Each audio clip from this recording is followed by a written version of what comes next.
Let her rip.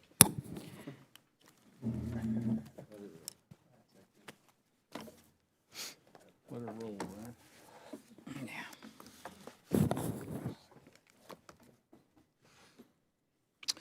Good morning. I call this hearing to order. Without objection, the chair is authorized to declare a recess at any time.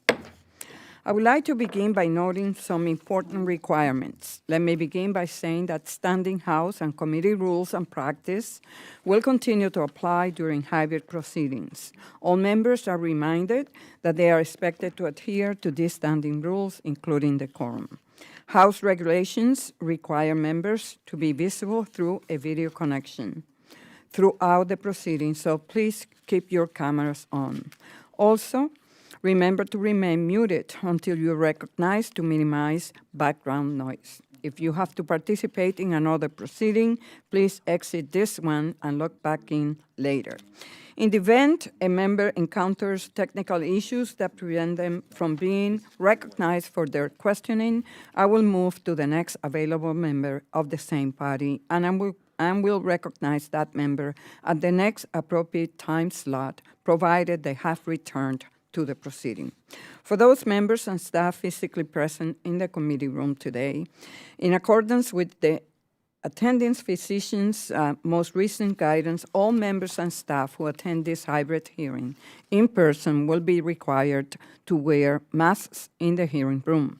Furthermore, all members and staff who have not been fully vaccinated must also maintain 6-foot social distancing from others. With that said, members will be allowed to briefly remove their mask if they have been recognized to speak. With that, let me start my opening statement. Since the 1980s, America has largely been mired in a slump when it comes to new business formation. This fact rarely generates headlines or garners attention in the media, but its implications are severe. New businesses make up the foundation of our economy. The entrepreneurs that launch enterprises and products are the catalysts for American innovation. The statistics paint a startling picture of the state of our country's entrepreneurial environment over the past 4 decades. In 1980, 12% of employers were new businesses. By 2018, this figure had dropped to 8%. In 1982, 38% of all businesses were new firms, compared to just 29% in 2018.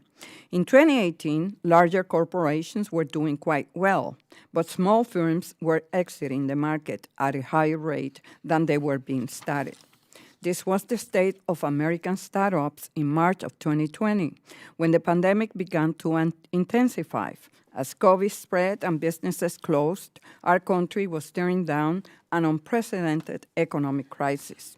Using the Great Recession and its aftermath as a guide, experts predicted that the pandemic will continue to drop the rate of business startups to new lows. But despite the dire forecast, American entrepreneurship didn't crater during the pandemic. It flourished. In 2020, Americans filed paperwork to start 4.3 million new businesses. This figure represents a 24% increase from 2019 and by far the highest number over the past 15 years. Many of these businesses didn't look like traditional small firms. As the pandemic drove commerce online, these new enterprises were primarily concentrated in the non-store online retail sector. The entrepreneurs starting these new businesses also reflected the diversity of the American population in the 21st century. Black and Hispanic communities lead the way in launching new companies. Young entrepreneurs dealt with a tough job market by pivoting towards entrepreneurship to develop businesses and products to serve their communities. No one factor fully accounts for this entrepreneurship boom. Layoffs, favorable credit markets, and federal stimulus efforts all help lay the groundwork for this record rise in new businesses. So today, I hope that this hearing allows us to better understand this entrepreneurial revival and apply those lessons moving forward. The pandemic disrupted many areas of American life, not least of which being the nature of work. The challenges facing this new generation of entrepreneurs aren't identical to the problems of the pre-pandemic economy. We must work to understand these new challenges and find ways Congress can better support them in the post-pandemic world. It is also vital that we grasp why entrepreneurship flourished during COVID and what can we do to sustain that increase in the future. COVID closed countless small businesses and left many others on the brink of disaster. Yet at the same time, it is possible the pandemic set in motion a revitalization of American entrepreneurship. Today, I look forward to hearing from our witnesses about the journey that led them to start a business and how this committee can support them and others like them in the future. I now would like to yield to the ranking member, Mr. Luckenmeyer, for his opening statement. Thank you, Madam Chair, and good morning. We meet today for a hearing on entrepreneurship in the new economy. Regrettably, as we've all witnessed over the past year, the outlook for our nation's entrepreneurs is dismal. Small business owners, entrepreneurs, and startups are known to be resilient and skillful, easily adapting to changing conditions. They are fast and can adjust to meet the needs of their customers. They can pivot with speed and capture market share. These small business attributes, along with vigilant risk-taking and investing, are key ingredients to a growing economy. But the COVID pandemic, coupled with Biden and the Democrats' failed economic policies, have brought severe economic challenges to Main Street USA. Entrepreneurs across the country, from both coasts to the middle of the country, face incredible obstacles. This fall, economic growth ground to a halt as all businesses confronted by severe supply chain disruptions, ongoing labor shortages, skyrocketing inflation, higher costs of nearly everything, and threats of tax increases from the Democrats. To follow an overreaching vaccine mandate has been proposed with very limited information. Small business owners and the entrepreneurs require clear and concise rules and information to make business decisions. Uncertainty can't be part of their business model. Unknown next steps bring their planning to a complete halt. With each of these issues coming to the forefront, let's review them. We can begin with supply chain disruptions and higher costs.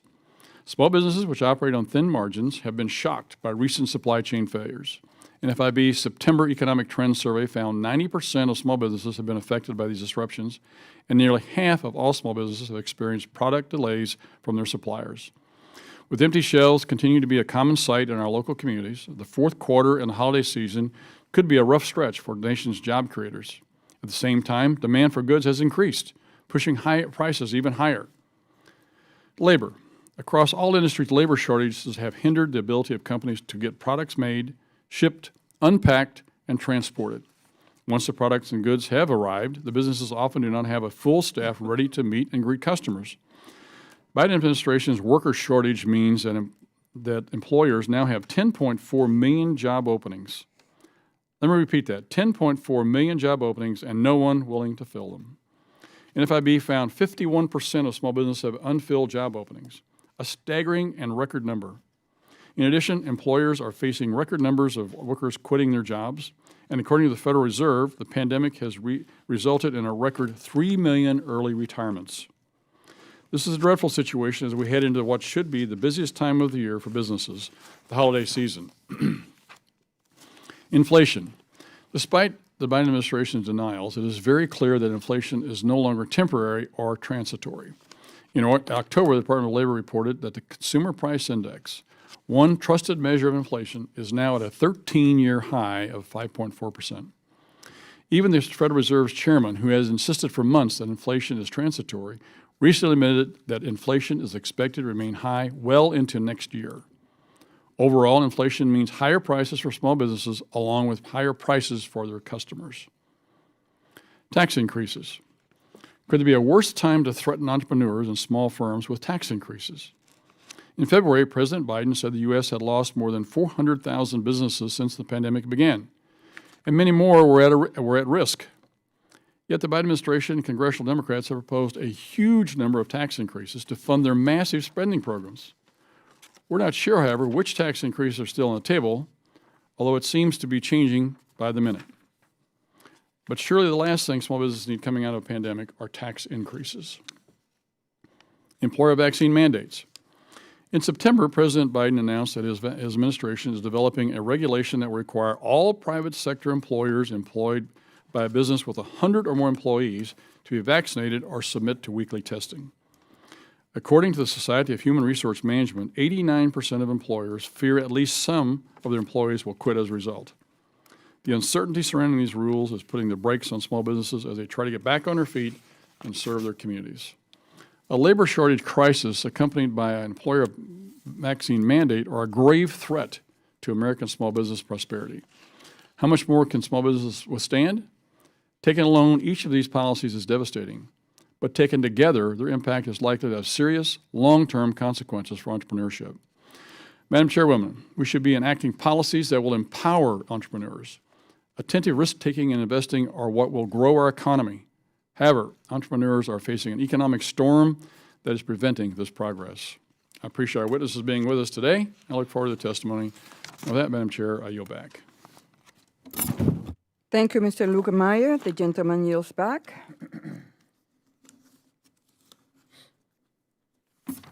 I would like to take a moment to explain how this hearing will proceed.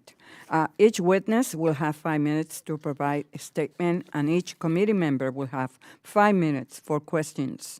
Please ensure that your mic is on when you begin speaking and that you return to mute when finished. With that, I would like to introduce our witnesses.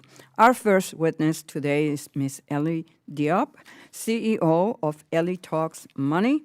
Ms. Diop was laid off from her corporate job months before the pandemic. After submitting over 50 job applications, Ms. Diop capitalized on her $1,200 stimulus check and entrepreneurial spirit to create her business. Ellie Talks Money is an online coaching and consulting service for aspiring and unestablished business owners that was able to build a net worth of over $1 million in less than 1 year. Welcome, Ms. Diop. I would like to yield to Ms. Newman to introduce our second witness. Thank you, Madam Chair and Ranking Member. I am proud to introduce Mr. Andrew Fogerty, a resident of the great state of Illinois and from my district. He currently serves as both the director of the Illinois Small Business Development Center at the Greater Southwest Development Corporation and as executive director of the 36 Squared Business Incubator, both in Chicago. In addition, he serves as a mentor with the Gallery Incubator in Evanston, Illinois. For over 12 years, Andrew has led local economic development initiatives, helped launch nearly 70 companies, served as an advisor to more than 300 others, and facilitated more than $40 million in funding for his clients. In 2017, he founded an all-abilities business incubator in the 36 Squared building on the Chicago Southwest Side and was selected as the 2020 State Star by the Illinois Small Business Development Center Network. I just have to tell you on a personal note that Andrew's quite amazing, and we're so proud to have him in our district. But it is a pleasure to welcome Mr. Fogerty to speak today. Thank you, Chairwoman. I yield back. The gentle lady yields back. Our third witness is Ms. Stephanie Devonne, the Vice President of Entrepreneurship and Business Development at the National Urban League. The National Urban League is a historic civil rights organization dedicated to economic empowerment of historically underserved urban communities. As the Vice President of Entrepreneurship and Business Development, Ms. Devonne manages, oversees, and advocates on behalf of 12 entrepreneurship centers located in key affiliates. In this capacity, her division supports these affiliates' small business programs through capacity building and programming sub-grants and by providing them with training and technical assistance. Welcome, Ms. Devonne. I would now like to yield to the ranking member, Mr. Lukemeyer, to introduce our final witness. Thank you, Madam Chair. Thank you, Madam Chair. Our next witness is Raymond J. Keating. Mr. Keating is the Chief Economist with the Small Business and Entrepreneurship Council, or SBE. He writes and speaks on a wide range of issues impacting the entrepreneurship sector of the economy. His areas of expertise include taxation, monetary policy, federal, state, and local budgets, regulation, and economics. He's written hundreds of articles with pieces published in the Washington Post, Wall Street Journal, Boston Globe, Chicago Tribune, and Investor's Business Daily. Mr. Keating holds a MA in economics from New York University and an MBA in banking and finance from Hofstra University, and a BS in business administration and economics from St. Joseph's College. I want to thank all the witnesses for joining us today. And with that, Madam Chair, I yield back. Thank you, Mr. Lukemeyer, and thank you all for being here today. Ms. Diop, you are recognized for 5 minutes. Thank you. Good morning, members of the Small Business Committee. Michael. Yes. Let's go to closer. Okay. Oh. Is this better? Oh, there we go. Sounds a lot better. Good morning, members of the Small Business Committee. I'm very grateful to be here. My name is Ellie Diop, and I am CEO and founder of Ellie Ravella Consulting Services, also known as Ellie Talks Money. I have a business coaching and consulting company that I started in the pandemic. So my path and journey to entrepreneurship is not like many others. I am also a mother of 4, and as you mentioned in introducing me, I wanted to get another job after being laid off before the pandemic began. And I did apply feverishly to several jobs, over 53 in fact. And my experience is one in corporate America. I've served as director of sales for over 3 years, but I was not able to find employment. And so when the stimulus checks, when I knew that they were coming, I began to make a plan on starting a business with that small, what I was looking at as a capital investment. And I conducted market research and really analyzed what did other businesses need at this time? Where are businesses struggling? And I did this market research by leveraging social media. And so I came to the determination that other small businesses really needed assistance in sales, which is something I was very good at. They needed assistance in finding funding, something I also knew how to do. And so when I received the stimulus check, I put it to use and purchased things like a website, a domain, a new phone, a ring light, all things that I knew I would be able to use to build a brand and build a following online. And so with consistency, dedication, and posting content on social media about 3 to 5 times per day, in 10 months I was able to net $1.3 million.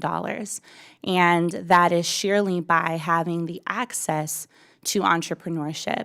So I share with my clients all of the time, and as their coach, I'm giving them the tools and strategies that they need to scale their own businesses by leveraging what we have, which is the internet and social media.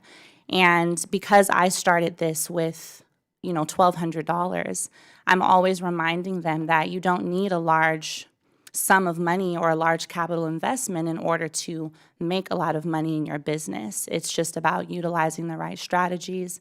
It's about staying committed. It's about staying dedicated and leveraging what we have available to us. So now I'm very grateful that the business has grown and I've been able to employ myself 5 people.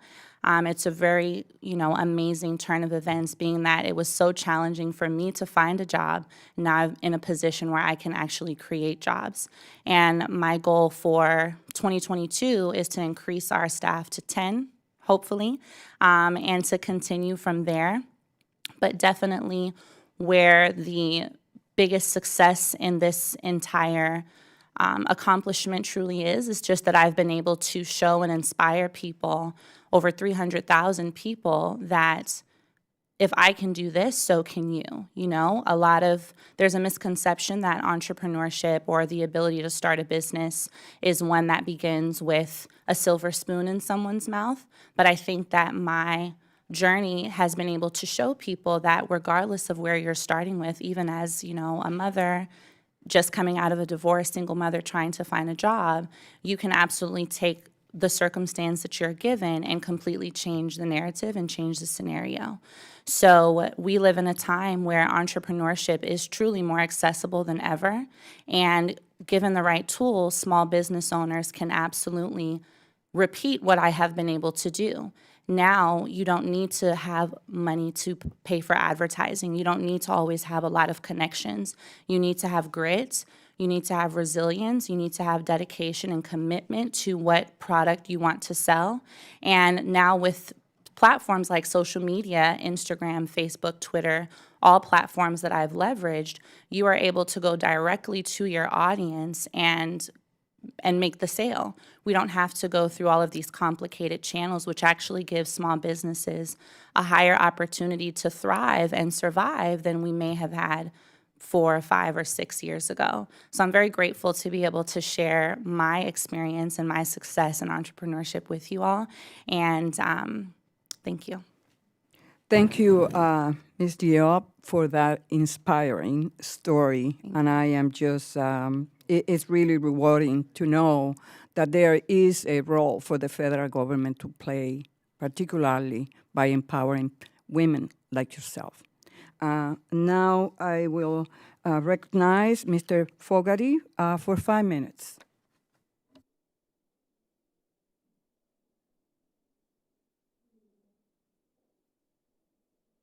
Mr. Fogerty, please unmute yourself.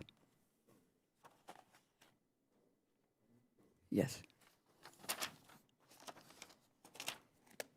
We cannot hear you, Mr. Fogerty.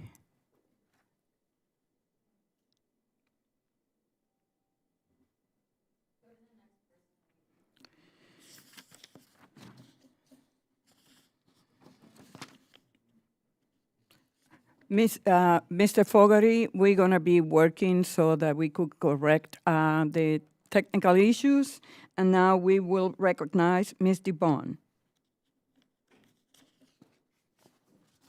Ms. Devonne, please unmute yourself.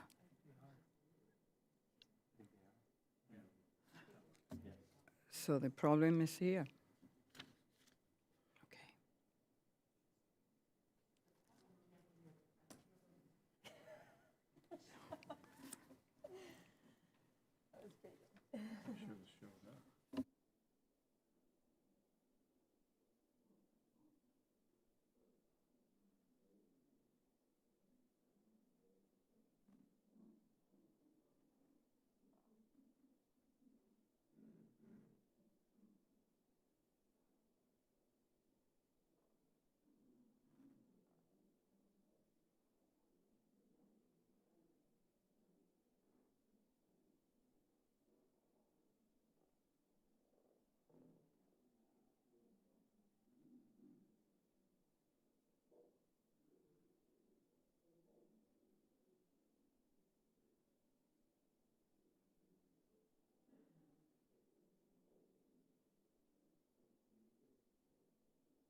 So we're going to take a brief recess until HRS address the issue.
Mr. Fogerty, if you can hear me, can you say something to see if this is working now? Yes, can you hear me? Yes, we can hear you. This is Mr. Fogerty? Yes. Okay, so Can we're you hear ready me to now? go. Let me, Could we get the volume turned up a little bit in the hearing room, though, please? it's working. It is working? All right, we had them do a test. Hear them? Yes. Perfect. Let me go and let them know. You can hear me now? Yes, we can hear you. We're going to Okay. start. Give me 2 seconds, please. Okay.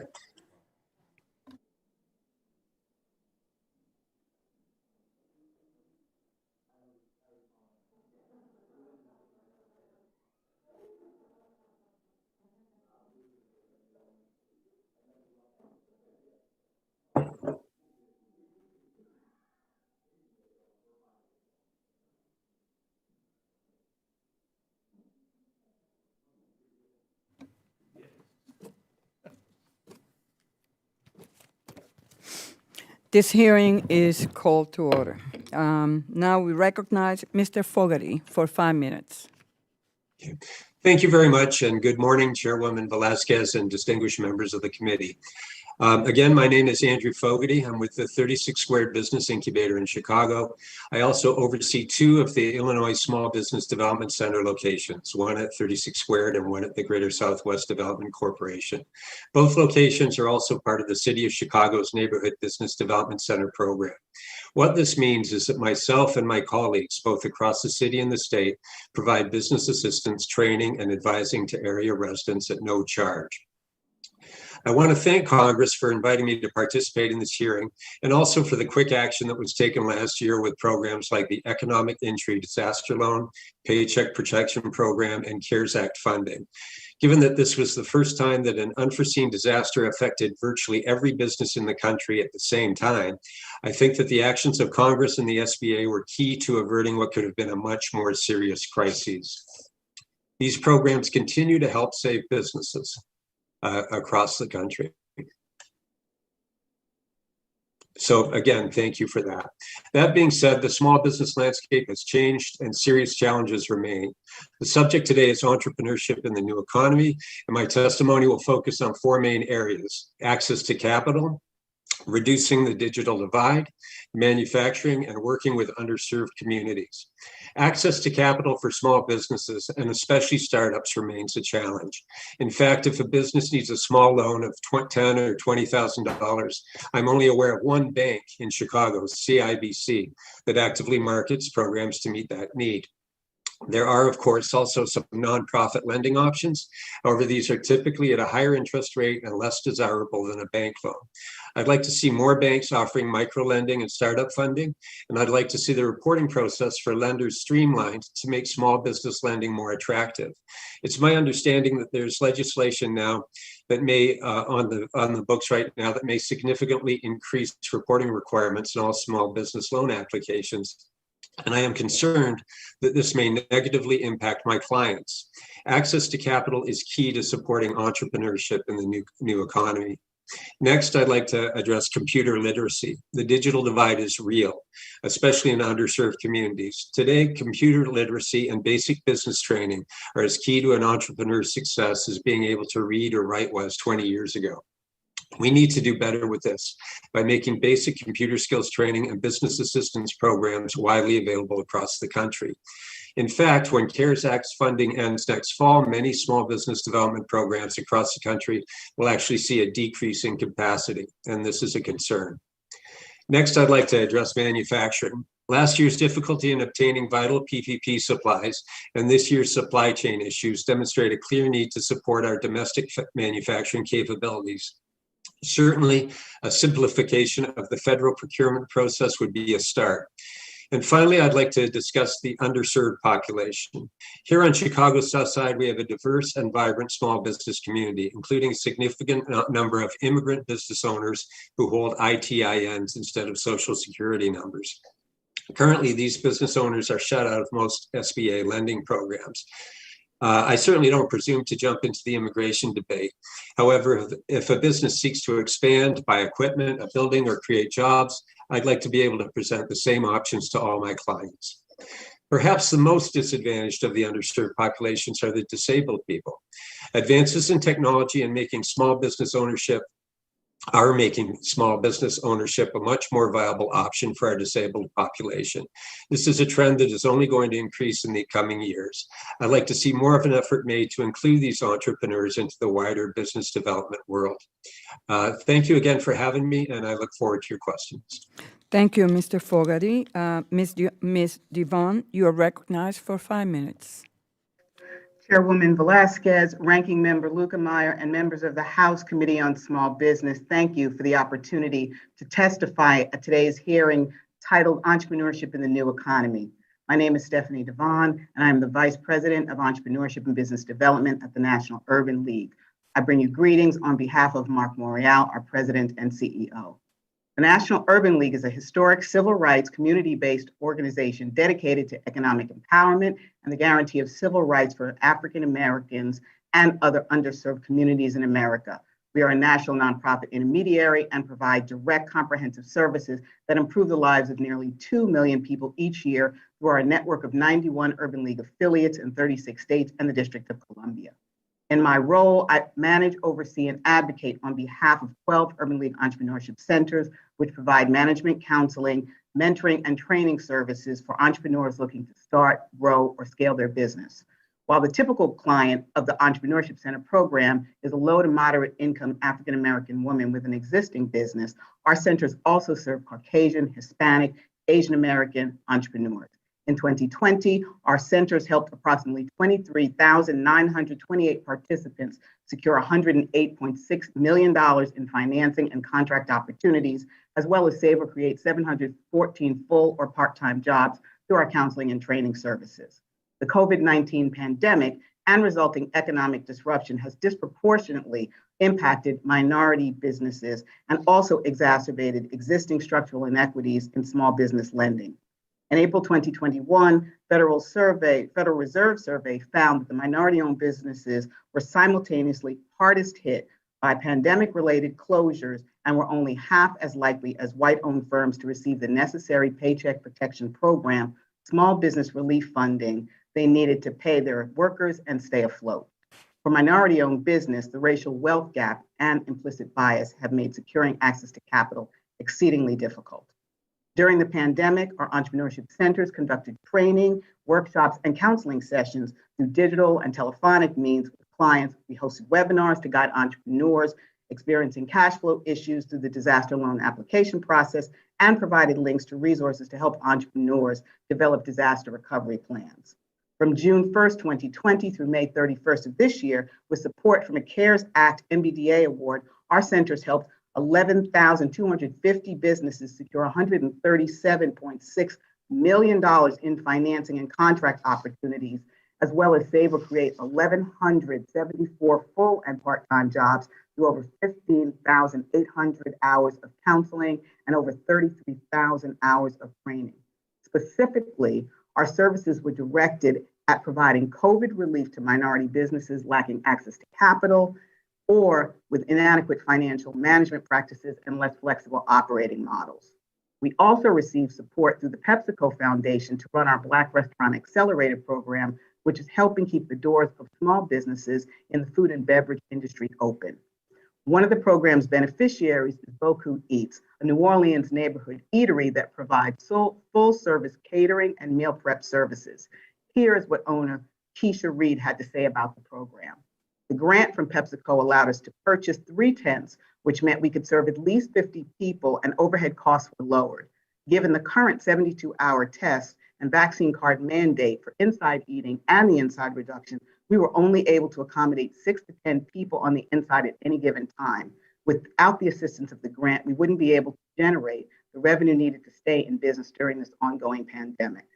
I also note that the National Urban League was just awarded a $5 million Small Business Administration Community Navigator Award, which will allow us through 25 Urban League affiliates to reduce barriers for minority-owned businesses through critical support and resources. Last year, Black-owned businesses saw a surge in sales corresponding to the rise of the Black Lives Matter movement. However, as public support for it began to stagnate, business owners saw sales level off. In the new economy, Black-owned small businesses continue to experience a slower path to returning to pre-pandemic employment levels and face a more uncertain future recovery relative to their peers. Many Black-owned businesses continue to lack access to capital needed to fully recover due to implicit bias and a legacy of racism. To ensure a full economic return for minority-owned businesses in this new economy, we urge Congress to enact civil rights protections and guardrails that resolve racial disparities in access to capital while increasing access to prime government contract opportunities, mentorship, minority incubator support, and technical skills training. Please see my submitted testimony for more detailed recommendations. On behalf of the National Urban League, thank you for the opportunity to testify. I look forward to your questions. Thank you, Ms. Devonne. And now we recognize Mr. Keating for 5 minutes. Chairwoman Velasquez, Ranking Member Lukemeyer, members of the committee, thank you for hosting this important hearing. My name is Raymond Keating. I'm Chief Economist with the Small Business and Entrepreneurship Council. For more than 26 years, SBE Council has worked to strengthen and improve the ecosystem for startups and small business growth. As you all know, entrepreneurs take on risks and uncertainty in order to innovate, introduce new products and services, and find better ways to do things. And by doing so, they boost productivity, enhance competition and choice, fuel economic growth, and create new jobs. Indeed, entrepreneurs, along with the investors who are essential for funding startups and business growth, are central to the economic, income, and employment growth we all want to see happen. For our economy, in my written testimony, I looked at key indicators on where we stand right now. By the second quarter of 2021, entrepreneurs, investors, businesses, and workers had worked to get the economy back to where it was pre-pandemic. However, we still face the task of getting back to where we should be, given the lost growth, and then maintaining strong growth thereafter. Unfortunately, 2% real GDP growth, which is where we stood in the third quarter, is anemic under normal circumstances. At 2% growth, U.S. Economic underperformance will be extended far into the future. We need to do much better, and that will depend significantly on the state of entrepreneurship. So I go on to look at various measures of entrepreneurship in my testimony. It's clear that entrepreneurship was lagging well before the pandemic. It suffered when COVID hit and has struggled to come back in many ways. But hope can be found in the trend in new business applications. After suffering big declines when the pandemic first struck, the number of business applications quickly skyrocketed beyond where they had been prior to the pandemic and have remained at elevated levels. The historical relationship between such applications and actual business formations indicates that there again is reason for hope, although it must be noted that a pandemic and economy is uncharted waters. At the same time, the expansion of what many call the gig economy would support this data, as would more people positively considering entrepreneurship due to their pandemic experiences, as we've heard here already. As for challenges for entrepreneurs, there are many, some being evergreens and others specific to our current situation. For example, a key evergreen, again, is financing. We've heard people talk about that already. As businesses reach various stages, though, angel investors and venture capitalists, for example, become vital for providing the funds to fuel innovation and growth. And regarding our current situation, again, in my written testimony, I explore the labor shortages, supply chain challenges, and inflation. These are all quite real and quite significant issues, creating problems, risks, and uncertainties. Of course, there are also expanding opportunities for entrepreneurs. I highlight two areas in my written testimony. The first is technology, whether generating new products, improving and enhancing production, and or expanding distribution. Technological advancements in areas like computer, digital, and broadband technologies, for example, have served to expand opportunities for entrepreneurs. Social media, again, as we've heard, for instance, has served to help create and transform businesses. A second major area of expanding opportunities for entrepreneurs is the international marketplace. Technology advancements coupled with economic growth abroad have opened doors in the international arena for entrepreneurs. Keep in mind that 95% of the world's consumers are outside the United States. And as the data show, international markets are not the near exclusive domain of large businesses, as many assume. Finally, in this, getting the public policy mix right is always critical for our economy and for entrepreneurship, but getting it right becomes even more critical as we struggle to emerge from a pandemic economy. I just offer what I call a pro-entrepreneur policy framework in my testimony. Avoiding tax increases and providing substantive and permanent tax relief that enhance incentives for starting up, building, and investing in businesses. Emphasizing regulatory relief, not imposing additional regulatory burdens. If anyone understands the costs of regulation, it would be small business owners, especially as those costs mount with more and more regulations imposed, regulation after regulation. Advancing free trade is critical, reducing government-imposed costs on trade, such as tariffs, is pro-growth. And the U.S. really needs to reclaim its global leadership role on trade.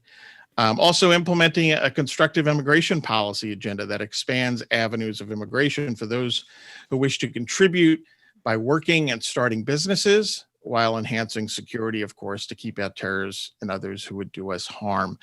That's a pro-entrepreneur framework that we put forward. Thank you again for your invitation to be part of this hearing today, and I look forward to any questions. Thank you, Mr. Fogerty. And thank you to all our witnesses. We really appreciate all you have shared with us today. And I will begin by recognizing myself for 5 minutes. And I would like to address my first question to Ms. Devonne. As Americans quit their jobs in record numbers, women are leading the change in what is known as the Great Resignation. Ms. Devonne, what shift in the labor force occurred during the pandemic to make women more likely to launch a small business? Thank you for that question, Chairwoman Velasquez. My experience through our entrepreneurship centers is that many of the women that started businesses during the pandemic had been laid off from their jobs, similar to Ellie, who told her story. Many of these women business owners had decided at that point to start their own business. Some of them were passion projects, some of them were built out of necessity, but many of the business owners that we saw were women, and they were using that opportunity to start businesses. They used and utilized our centers, which had technical assistance services, counseling and mentoring and training services to start businesses. In addition to that, many of them saw opportunities through grant programs that the National Urban Leagues and other organizations made available that were specifically for women-owned businesses to start and grow their businesses. In addition to that, there were grants available for minority women-owned businesses to help undergird some of the training that we were providing to them. Thank you for that answer. Ms. Diop, what advice do you have for others that are considering to starting a business during times of uncertainty? Thank you, Chairwoman Velasquez, for that question. I would definitely advise women who want to start businesses in a time of uncertainty or at any time to utilize the resources that they have available to them to the fullest extent. And that may be monetary, but also I would advise them to utilize the resources within themselves. Many times we don't realize that the experience we've gained in jobs or in life can directly lend to success in business. And I know for myself, everything that I have put into my coaching and consulting business are skills and experience that I have gained throughout corporate America and just throughout college and all of the experience that I have. So I think that's a number one thing is I always teach my clients to make a list of everything you know how to do, your experiences, your knowledge, your skills, and pull a business from that list. That way you are more guaranteed to succeed because you are naturally working within something you already know how to do rather than venturing off into a business that you think you should start based on what everyone Thank you. else does. Thank you for that answer. Mr. Fogerty, during the pandemic, many businesses have struggled to adapt to the changing nature of work and have faced challenges with supply chain issues, access to capital, and employee retention. Can you please describe your role at 36 Square Business Incubator and how a $1 billion investment in incubators in the Build Back Better Act will help create more entrepreneurs? Certainly. Well, I certainly agree with the testimony of the previous witnesses. What we do is provide assistance and support, not only through the SBDCs. I also have colleagues in the ITCs, International Trade Centers. This is a network of professionals who at no charge will help manufacturers and facilitate their exports, as Mr. Keating alluded to. We also have what's known as, I also have colleagues who are what's known as PTACs, Procurement Technical Assistance Centers. And these are available across the country, as are SBDCs and ITCs. The PTACs will facilitate and assist entrepreneurs with getting government contracting. And we're also in the city of Chicago as neighborhood business development centers. So my point is there is a lot of free assistance out there. We don't have all the answers, but we have a number of resources so that we can find the answers. And I think it's important to support small business development centers, entrepreneurship centers, incubators, as they reach out and try and guide entrepreneurs and small businesses through this time. Thank you. Mr. Keating, I just ran out of time. Maybe if we go into a second round, I'll be able to ask you a question. Thank you very much. And now I recognize Mr. Williams, Vice Ranking Member of the Committee, for 5 minutes. Thank you, Madam Chairwoman, and I want to thank our ranking member, too, and witnesses for being here today. Every American can see that our country is facing one of the worst supply chain shortages in history. I see it firsthand. I'm a car dealer, have been for 51 years, employ hundreds of people, and I can tell you it's serious. And U.S. ports are struggling to unload deliveries, and inventory is just sitting on container ships in the middle of the ocean. Families are preparing for the most expensive Thanksgiving meal ever. We're told that by the administration, and worry if Christmas gifts will even be available.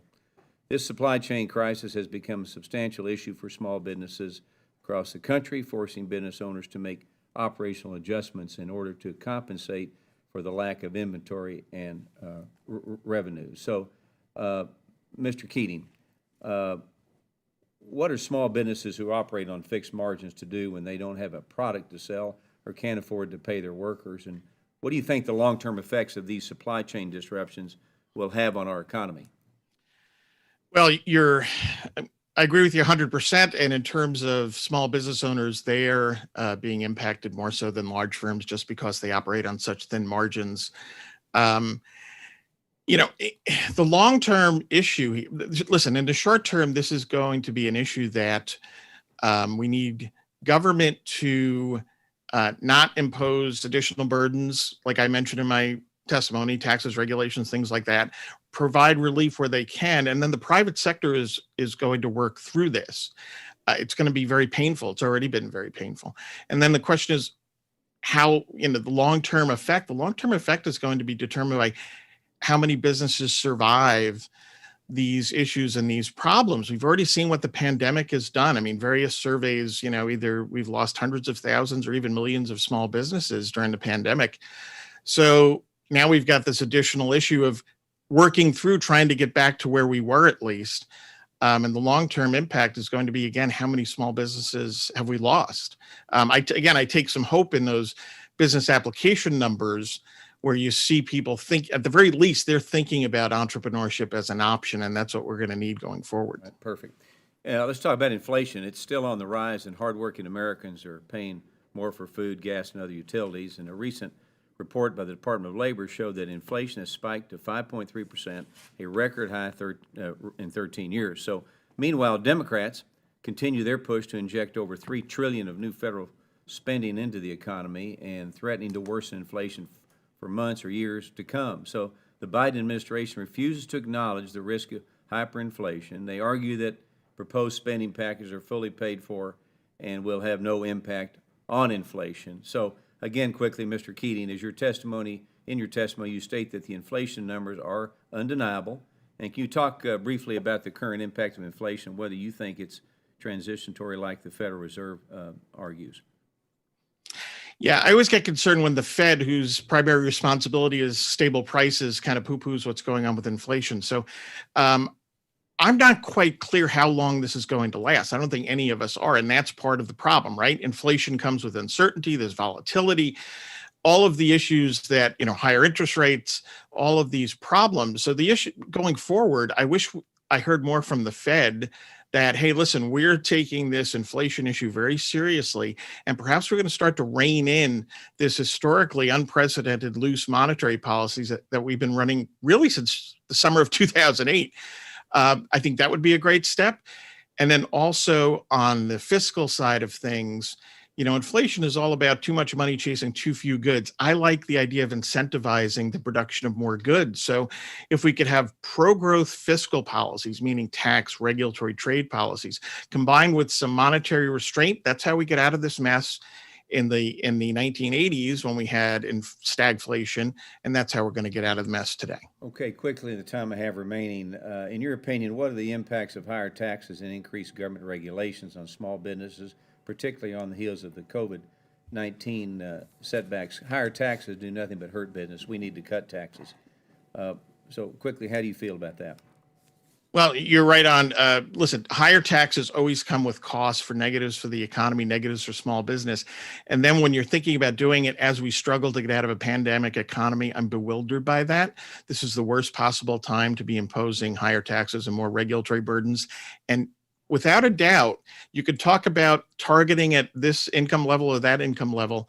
Ultimately, everybody gets hurt, and largely because investors get hit. That means less capital for entrepreneurs, and we need entrepreneurs again to drive innovation, economic growth, and job creation. Thank you, Madam Chairman. I yield my time back. The gentleman's time, the gentleman yields back, and now we recognize the gentle lady from Kansas, Ms. Davis, Chairwoman on the Subcommittee on Economic Growth, Tax, and Capital Access, for 5 minutes. Thank you, Chairwoman. And I'm excited about this hearing today. America's small businesses and small business owners, entrepreneurs have really faced enormous and unprecedented challenges over the last year and a half because of COVID. We've heard about that during this time from our witnesses.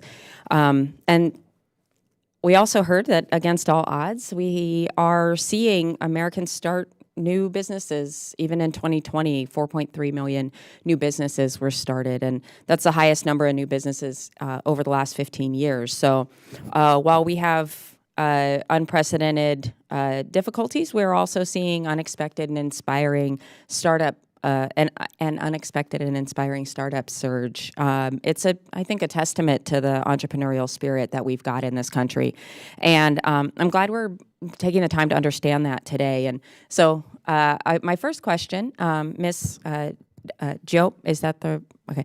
I wanted to ask you about, in your written testimony, you mentioned that you became an entrepreneur because you had to. And I think that's something that a lot of folks face. But I'm curious of the things that you were able to navigate. Can you share with us a little bit about the challenges that you didn't see coming, and what were those?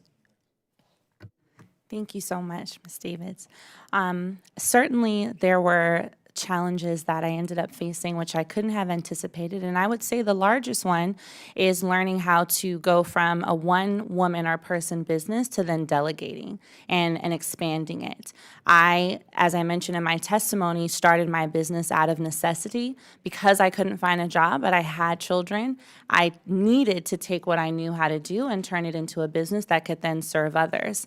Where the shift happened and where the first challenge really came is, okay, now how do I take this and make it something that's not only about me, but then can create a space for other people who either need a job or further need support in their own businesses. So scaling is a huge part of entrepreneurship, a huge part of running a small business, and can be the largest challenge. But I was able to navigate that through research, support, and trial and error. Thank you. And the idea of scaling and kind of those almost like back office type of skills. The Kauffman Foundation, which is based in the Kansas City area. The Kansas Third is on the Kansas side of the Kansas City metro area.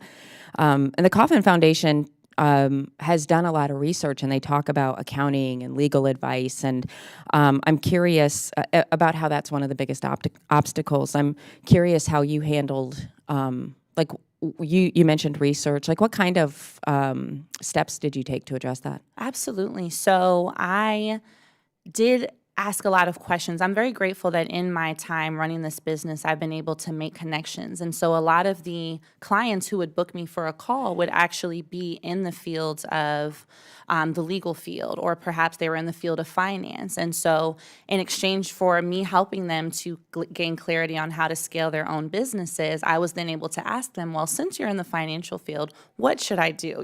Since you're in the legal field, what steps can I be taking to really expand this so that it's not just my small business, but something that can really grow and walk on its own legs. So that was a key element of my research. And then as well, I'm from Los Angeles, California. So I looked up small business development programs and centers near me where I could go and ask questions. How do I navigate this next step? I've done this much so far by myself, but I know that I need further support. So those types of programs, such as the one you mentioned in Kansas, are so very needed. I really did mine the scrappy way by just, researching and figuring it out. But when people can have access to information that provides them with that necessary infrastructure support, it really strengthens their ability to be a long-term, lasting business. Thank you for that. And I think, from your description about how you got into being an entrepreneur, and also from Miss Devane, the work that they're doing, and now as a community navigator grantee, it sounds like one of the things that we need to do is try to make sure that our resources from the federal perspective are available and known to everyone. With that, I'll yield back. Thank you, Madam Chair. Gentle lady yields back, and now we recognize the ranking member, Mr. Lukemeyer. Let's go to Mr. Buser next. Yeah. Okay. So the gentleman from Pennsylvania, ranking member on the subcommittee on economic growth, tax and capital access, Mr. Muser, is recognized.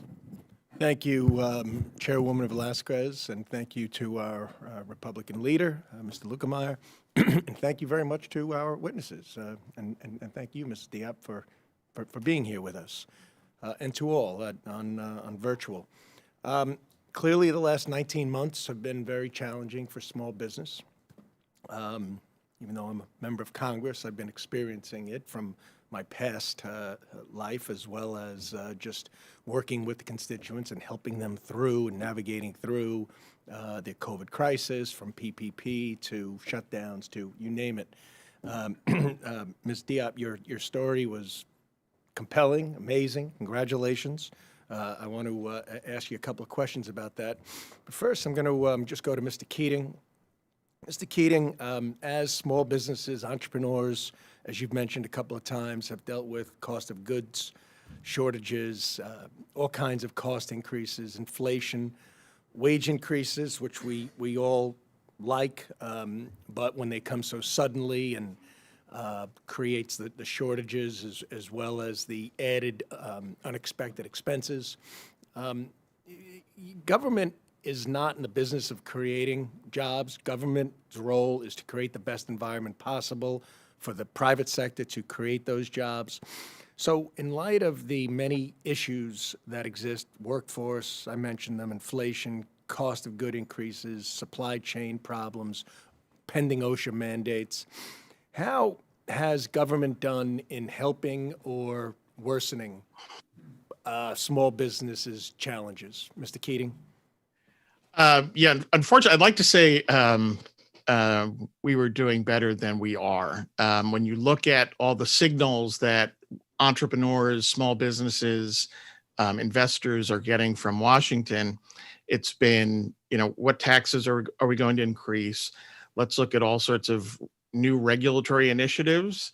And they span across from labor to antitrust and everything in between. We still haven't unwound tariffs that were imposed. So, there's not much going on the trade front to be able to expand opportunities. So bottom line is, the overarching signals are not positive from the federal government, I would argue, on a policy in terms of policies for small businesses. Okay, so perhaps reversing some of those, keeping taxes competitive so goods made in Asia are not more competitive, regulations that do affect supply chain. That's what we should, in your view. Absolutely.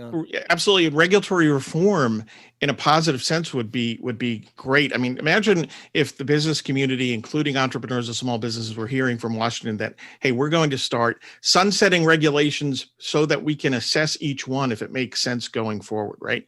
How about we have more input from Congress rather than leaving it all to appointees and bureaucrats, right? Having Congress actually approve each rule and regulation. So those types of reforms would be a big plus, I think. Right. Hey, thanks a lot. Ms. Diop, so you're based in Los Angeles? Well, again, congratulations. Your determination, hard work, probably a lot of smart work as well, a tremendous amount of thinking and probably loss of sleep. But really, really great American business story. So taxes in L.A. and federal taxes, I'm not going to ask you what you pay in taxes. It's your business, but I would guess it's somewhere in the neighborhood of about 40%. Do you think that that's helpful to your business? Or let's just talk about that a little bit. Would raising those taxes affect you?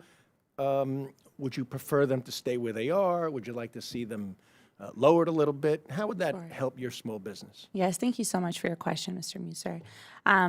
Taxes are definitely a challenge and the biggest wake-up call in this entrepreneurship journey that I've had. I think that, taxes as a new business owner can be navigated more thoroughly with proper education and with proper support. I think one thing that is lacking is taxes are almost like a smack in the face when you start a business. There isn't any, preparation to help a small business owner know what they need to expect in terms of the magnitude of what the tax rate can be and how to fully prepare for it. I do think that as small business owners, lower taxes can certainly help because of the fact that we are already operating on margins that, we have to pay other employees, we have to, pay for other startup capital depending on what type of business that you're in. I'm sorry, I'm out of time, but Madam Chair, I would just like to ask, perhaps Ms. Diop can provide us with what you would like to see us do to help your clients and to help you. So maybe we can do that either in a second round, or maybe you could just send us an email on that. Okay. I yield back, Madam Chair. Thank you. Thank you. The gentleman yields back. The gentle lady from Illinois, Ms. Newman, is recognized for 5 minutes. Thank you, Madam Chair. I just have a quick question for Mr. Fogerty and then for Ms. Diop. So Andrew, first of all, good to see you. Can you share a little bit what you think would be the number one most powerful thing for that Congress can do to help incubators, particularly with entrepreneurs of color and entrepreneurs with disabilities? If you can nail a number one down that Congress could do to provide incubators specifically, and then providing and empowering more incubators, what would that be? Well, support, of course, in the financial sense for incubators. And I'd also, for disadvantaged entrepreneurs, especially the severely disadvantaged entrepreneurs that I deal with blind people, severe disabilities, I would like to see some sort of a grant program. Right now, I have a chef who's blind. I'd love to see her be able to get a space at O'Hare. She had a restaurant and fortunately closed it just before the pandemic. It was a great time to close a restaurant so that she could start a family, but she's getting ready to get back into it. She would do well at a place like O'Hare or Midway, but the cost of getting into one of those spaces is really prohibitive for a disabled entrepreneur. So, certain segments of our entrepreneurship world do need grants and startup support. And we should also encourage the lenders, the banks, perhaps through the CRA program, to support both incubators and the entrepreneurs themselves. Thank you very much. And then Ms. Diop. So first of all, congratulations. Amazing. So what, if you think back to when you were first starting, what do you think would have been the number one thing that would have helped you with what you're calling the surprise around taxes? And it is, so I was in exactly your shoes 17 years ago, and I was like, wow, that's interesting. Now, as we all know that once you identify your deductions properly, legally, and ethically, and all of those things, your taxes come down greatly. And then when you choose a tax category, it's a breeze then, and actually it's much better to be in small business than big business. And as you know, moving forward, your rate will likely stay the same or lower based on the Build Back Better plan. So I just wanted to clarify that for the record. That said, what would be the number one thing, maybe in terms of small business literacy on the ledger side or whatever, that would have been, gosh, it would have been good to know that. Yes, thank you so much, Ms. Newman, for your question. I would definitely say that what would have been helpful at the very beginning is perhaps when small businesses go to register for their business and they're in that initial phase of becoming official, any type of documentation or any type of, maybe a letter, just something that can really assist them with understanding, okay, now that you've registered a business, here are the most common deductions for the category you've chosen, for the industry that you've chosen. Here are ways that you should be tracking those deductions. Here are resources maybe near you or resources online that can help you to start practicing tracking your deductions and proper accounting measures. Because once I got a handle on my taxes and the expenses, I then immediately had to start coaching other business owners on the proper ways to track their own expenses and track their income, because truly they had no idea. And if you don't set aside a certain amount of money, then you're slapped with a very large tax bill that then can really set you way back, and you almost feel like you're starting your business from the beginning if you're not fully prepared. So I definitely think measures like that would be very helpful and can further educate business owners even before they start the business on, hey, here's everything you need to be ready for. Yeah. Yes, it's great, but also make sure that you know what to do when it comes to paying your taxes and when it comes to doing it the legal and ethical way. Well stated, and thank you, and great idea. So thank you for your time, and I yield back to your. Gentle lady yields back. The gentleman from Minnesota, Mr. Stover, is recognized for 5 minutes. Thank you very much, Madam Chair. The COVID shutdowns were devastating to communities and the American economy. By the end of 2020, government lockdowns eased, businesses began to reopen, and our economy started to rebound. Things were on the up, and businesses had great optimism.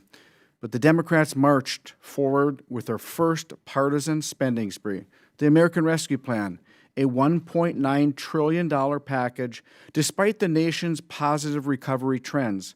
This was the beginning of the many crises we are facing today. First, the cost of the American Rescue Plan has caused immense inflation. Gasoline is up 42.1%. Electricity is up 5.2%. Transportation is up almost 5%. And all these costs mean less money for our small business owners to take home to their families, who, by the way, are having to pay 12.6% more for meat, 12.6% more for eggs, and 11.9% more for their children's footwear. Second, the American Rescue Plan continued to pay people more money not to work. Now, U.S. employers are still struggling to fill more than 10.4 million job openings. Labor shortages for truck drivers, dock workers, warehouse employees. No wonder there are issues with our supply chain. So here we are in the middle of a crisis. Prices of goods continue to skyrocket right before the holidays. Shelves are empty, a real look at what the Biden agenda has gotten the American people so far. And yet, the Democrats say, let's spend more, trillions more. And how will they pay for it? How are we going to pay for that? Oh, that's right. Taxes again on small businesses. That is wrong. I simply do not understand how my Democratic colleagues can convince themselves that they are doing good work on behalf of the American people. With that, I would like to use the remainder of my time to turn to the testimony of our witnesses, and I thank you all for being here today. Mr. Keating, do you know how many small businesses are organized as Subchapter C corporations or pass-through businesses? Actually, most businesses are pass-through businesses, S corps, LLCs, sole proprietorships, and so on. So that's the bulk of. It's over 90%, I believe, off the top of my head, are non-C corps. Okay, so close to 90%. So can you speak to how an increase in the corporate tax rate and a limitation on Section 199A deduction will harm these businesses? Well, there's a couple of things real quick about the corporate tax. First off, there's this misnomer going around that most C corps are large businesses. And again, when you break down the numbers, most C corps are small businesses, small and mid-sized companies.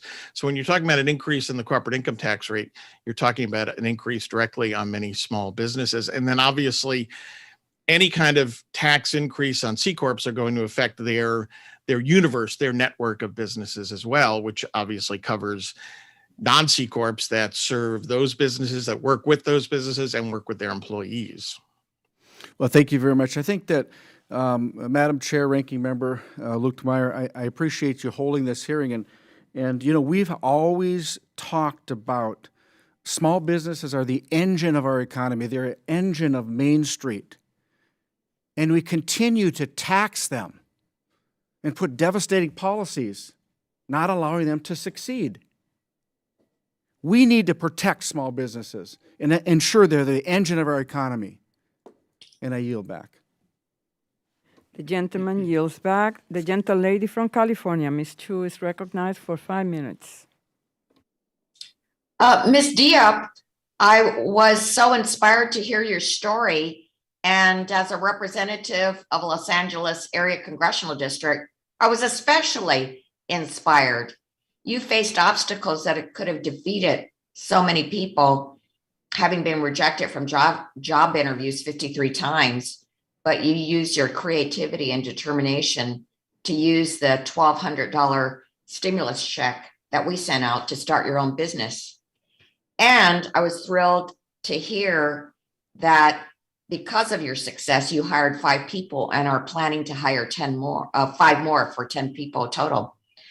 So, Ms. Diop, in April, I reintroduced my legislation, HR 2680, the Progress Act, which would support the smallest of businesses, those without any employees, by helping them expand and incentivize third-party investment. This legislation will create a refundable payroll tax for non-employer firms that hire their first full-time employee, and also an investment credit to encourage third-party capital investment into non-employer firms. Non-employer firms are much more likely to be owned by women and female entrepreneurs on average, and start out with roughly half the capital as male entrepreneurs, hence the legislation. So can you talk about how policies to level the playing field by having such incentives for first-time employees as well as third-party investment could help entrepreneurs like you? Absolutely, and thank you so much for your question, Representative Chu. I would definitely agree that incentives to level the playing field, to use your words, and assisting new business owners as well as new women business owners can certainly be helpful, because especially those of us who are new entrepreneurs that are mothers, we have an entirely different set of challenges to face when it comes to starting a business. So any measures and incentives that could alleviate some of those to, for example, in my case, give me access to, I had the $1,200, but any other programs that provide grants or simply just access to resources to further assist in starting a business in that way is certainly helpful.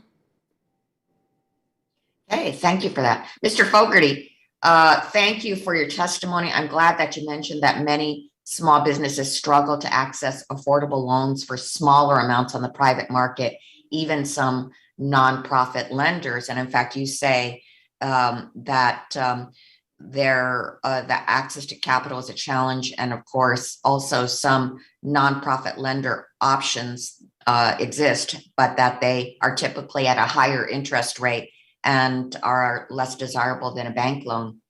So that's why I've been working for years to authorize the Community Advantage Loan Program, which provides SBA-backed 7A loans to this exact subset of small businesses, those who cannot qualify for an affordable loan from a commercial bank or traditional 7A lender, but need financing that's under $250,000. So I'm so pleased that the current Build Back Better framework does include $275 million in funding for the Community Advantage program. So can you elaborate on this gap in the lending market for smaller dollar loans and what that means for small business borrowers? And can you discuss how SBA programs like Community Advantage, which leverages a government subsidy to offer favorable rates to borrowers, can play in filling the gap? Sure. The SBA loans programs, all of them, including the Community Advantage, are key to small business growth, and I'm all for them, and they should certainly be supported. It's certainly good legislation. Although, as I did say before, here in Chicago, especially on the southwest side, we have a number of ITIN holders who cannot access most of those loan programs. Every small business, every startup, when they're looking for small loans, $20,000, $30,000, $40,000. It's really not worth the bank's while, in my opinion, to make those loans happen. So I'd like to see some way of incentivizing the banks, streamline the reporting procedures, helping us as the business advisors make these loans available to small businesses, because there is that gap from the small amount of startup funding when you get going. And then when you're ready to expand, hire employees, you're not looking for $1 million loan. Many of my clients are looking for $20,000, $30,000, and there just are not a lot of choices out there. Thank you for your question. Thank you. I yield back. Gentle lady yields back. Now we recognize the gentle lady from New York, Ms. Tenney, for 5 minutes. Thank you, Chair Velasquez and Ranking Member Lukemeyer, for holding this meeting. I'm a small business owner in New York. Our business is celebrating its 75th year through a very difficult landscape in New York, high taxes, a lot of frustration with, obviously, with the employment situation now. But 95% of the businesses and the people in my district actually got a tax cut from the Tax Cuts and Jobs Act. Only the wealthiest actually received a tax increase under the last plan. And it was a breather for us to finally get some relief to reinvest in our communities, reinvest in our business from the, the heavy tax burden that's put on us by New York State. But my question and my concern is that 60 or plus or more percentage of these new jobs always come from the small business community like ours. We'd love to expand and grow, and we know that venture capital is really important. But one of the things that in being the heart of the Industrial Revolution started in my district when the Erie Canal was started, is the loss of a lot of these manufacturing jobs, a lot of jobs where there are a lot of the manufacturing sector where we have a lot of investment, but we need long-term solutions and we have long horizons that we need to meet, which we're going to stay in there for a longer period of time. So we also provide a lot of jobs for people who don't necessarily have to be skilled initially, but we want to put the training in. We take advantage of that if we can. And that's why, one of the initiatives I put through is the American Innovation and Manufacturing Act, which would, and I'm grateful for the bipartisan sponsorship of this bill, which would give innovation to small manufacturers and give them the flexible capital that they need. So this is really, we think this is a first step. But I wanted to ask first, Mr. Fogerty, because I know that this is a huge issue. It's a huge issue for my company. We're small. We only have 70 employees. But how important is it to support domestic manufacturing and that we need to streamline the reporting regulations? You alluded to it and investing in small business, but specifically dealing with the ability to thrive in a state like New York, where we have such heavy regulation? Yeah, no manufacturer likes regulation, and they have been having a very, very tough time of it. I'd also, when I talked about streamlining, I think that the manufacturers that I work with would like to see some simplification, some streamlining of the procurement process. The Systems Award Management System, SAM, which is the federal government system for enrolling to get federal contracts. Last year, I had a couple of manufacturers pivot pretty quickly from what they were doing to making PPE. And this is a time when the masks were, in great demand. And they were able to pivot quickly, but they were not able to sell to the government in an expedited way. And some of the systems, as I said, the SAM system, I've helped a couple of blind entrepreneurs navigate the SAM system, and it's I don't want to be overly critical, but it certainly in need of an update. We got some of that criticism as well. Good intentions, but in practice, it was tough for a lot of our entrepreneurs to really access it. Yeah, absolutely. And again, we really need to. I'm sorry. Go ahead. No, go ahead. I was going to say we really need to support domestic manufacturing, American manufacturing, through things like on-the-job training programs, so that we can bring a job seeker in, and the manufacturer, the employer, does not have to look to somebody who already has these skills. There's an incentive so they can train them in. Yeah, and we've invested heavily in that with our business as well. Thank you. Mr. Keating, you said in your testimony that the recovery from the pandemic slowed dramatically in the third quarter of this year, FY 2021, and that real GDP grew at mere 2% in third quarter. You said this was largely because of the consumer pullback. What do you think consumers lost confidence in the recovery, and what steps can we do to restore confidence really quickly? Because I only have 20 seconds left. I wasn't just consumers. It was also business investment pulled back. I think the signals, again, from Washington were very troubling. In your state, I'm one of the people that just left. I moved to Florida from New York. I grew up there. The tax and regulatory burden is a mess. That's what you have to deal with to get things right in New York, and good luck. But yeah, those signals from Washington, I think, had a real effect. Listen, I said for the longest time, and I know probably talking too much, but after we experienced the bounce back, my question has always been, what are we going to do then on the policy front to make sure that we accelerate economic growth going forward? And what we're seeing right now is not the answer. Thank you. I really appreciate that. The gentlelady's time has expired, and now we recognize Mr. Evans from Pennsylvania for 5 minutes. Thank you, Madam Chair. Ms. Devonne, it is great to have you here. And in my younger years, before I became a Pennsylvania state legislator, I worked as a job developer at the Urban League in Philadelphia. I've seen tremendous work that your organization does to advance economic opportunity for Black Americans and for those in underserved communities. Despite the toll the pandemic has taken on the economy here, there has been some silver lining. Last year, Americans filed paperwork to start 4.3 million new businesses. This is a 24% increase from 2019. This 24% surge in entrepreneurship was largely concentrated in Black and Hispanic communities with higher median income. Mr. Devonne, this is my question to you. What factors do you think contribute to this increase in Black and Hispanic ownership businesses? Thank you very much for the question, Representative Evans. And of course, once an urban leaguer, always an urban leaguer. It's great to see you. I think a couple of things have contributed to that. One is that many people were laid off from their jobs and needed, quite frankly, to find employment, and took to entrepreneurship as an opportunity to gain some economic freedom and independence. I think a number of other entrepreneurs came about because they wanted to start their passion projects. They turned their side hustles into businesses because the environment was right to do so. There were grants available from private companies. There were government grants available. There were PPP loans available for those who could get them. And I think for many business owners, this was an opportune time to delve into the workforce.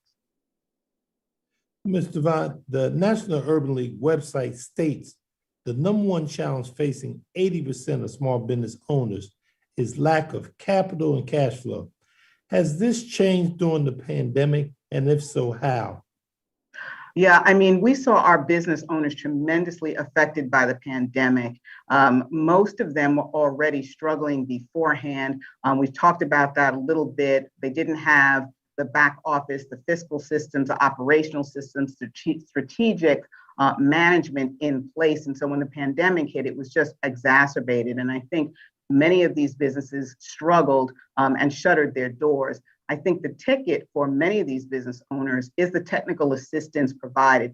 Capital is sorely needed, and we've talked about that. But capital always has to be undergirded by coaching, by training and development. You don't know what you don't know, as Ellie found out with the tax situation. So I think for us, the National Urban League, our affiliate network through our entrepreneurship centers have been providing the knowledge and the tools and the skills that folks need to develop those operational systems, put fiscal management practices in place, and to help people to strategize to grow their businesses and to avoid this type of situation as they learn to pivot during crises. Mrs. Devonne, many small businesses fail after just a few years. Can you tell us what Congress can do to ensure many of the businesses that started during the pandemic, especially minority businesses, continue to grow and provide jobs and opportunities in their communities? Absolutely. I think that what those businesses need, obviously capital is always sorely needed, but in addition to that, it's the technical assistance. I think that this SBA Community Navigator program is a great example of what government can do. This program will help to use trusted advisors such as the Urban League affiliates to go out into communities where business owners don't have access to these tools, don't understand what's available to them through the government, and we can go out and talk about the resources that are available and drive people to the SBA and to other organizations that can provide the skills that they need to grow these businesses. We really need technical assistance. We really need incubation programs that help people to develop and scale and grow their businesses, and we need capital. I think I got a few more seconds left. My home city of Philadelphia had a poverty rate of 24.5% in 2020, with 2/3 of those in poverty being Black or Hispanic. How do we better reach Black and Hispanic entrepreneurs in communities with lower medium income? We use trusted advisors like our Urban League affiliates. We live and we work in those communities. We know those communities. We provide wraparound services, not just entrepreneurship, through our Urban League affiliates. And those are the folks that know the business owners in those communities. Those are the ones that are trusted by the business owners. And those are the ones that need to be going out like we are doing through our Urban League affiliates, evangelizing, providing services, technical assistance, and capital to those business owners. And I think that's the ticket. I thank you. You're back to balance my time, Madam Chair. Thank you. The gentleman yields back. The gentlelady from California, Ms. Kim, ranking member on the Subcommittee on Innovation, Entrepreneurship, and Workforce Development, is recognized for 5 minutes. Thank you, Chairwoman. I would like to go right into questioning Mr. Keating. Can you elaborate on how continued lackluster job growth, like we saw this past September, this incentivizes individuals from establishing their own small business? I'm sorry, the lack of job growth, is that what you're saying? Yes, lackluster job growth. Yeah, I think what we've heard here is absolutely correct. When you look at entrepreneurship, there are different types of entrepreneurs, right? Some dive into the waters, others get pushed. And what we saw during the pandemic is, I think, a combination of people being pushed, right? I put in my testimony, Walt Disney once said, when you can't get a job, you start your own business, right? And that's what we've seen here. But also, I think the fact that people have experienced more independent work or independence, and I think that has them thinking about being their own, owning their own business, looking towards entrepreneurship. I think in a very tough time, those are some of the positives that hopefully are going to come out of this. If we're not hitting the mark with expected growth on GDP, how does it affect business confidence in the medium to long term? Yeah, well, there's uncertainty now, right? And we saw the bounce back, the snap back, And we were pleased about that, even with all the problems, supply chains and labor shortage. And then all of a sudden we see GDP kind of put the brakes on at 2% here. Now, there are a whole host of issues, I think, that are in the mix, including the Delta variant and so on and so on. But this just raises more questions. That's not good for business. It's going to raise more questions with investors, right? Because we saw part of the story on GDP was the slowdown of business investment. Business investment is critical now, and it's critical for future growth. So that just adds more uncertainty into the equation, and that has me concerned. Yeah.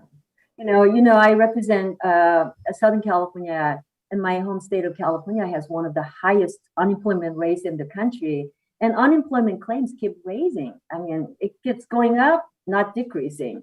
It is a concern for us from the big state of California. But Mr. Keating, in your written testimony, you noted a MetLife U.S. Chamber survey indicating 44% of small businesses are finding it harder to fill the open positions.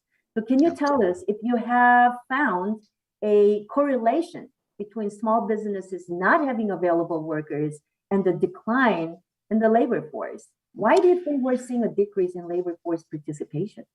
Yeah, that's, when you look at that unemployment number, I always tell people, go deeper when you look at the unemployment rate, because right now we saw an improvement in the unemployment rate. Like, hey, wow, that's great, right? But part of that improvement was people leaving the labor force again.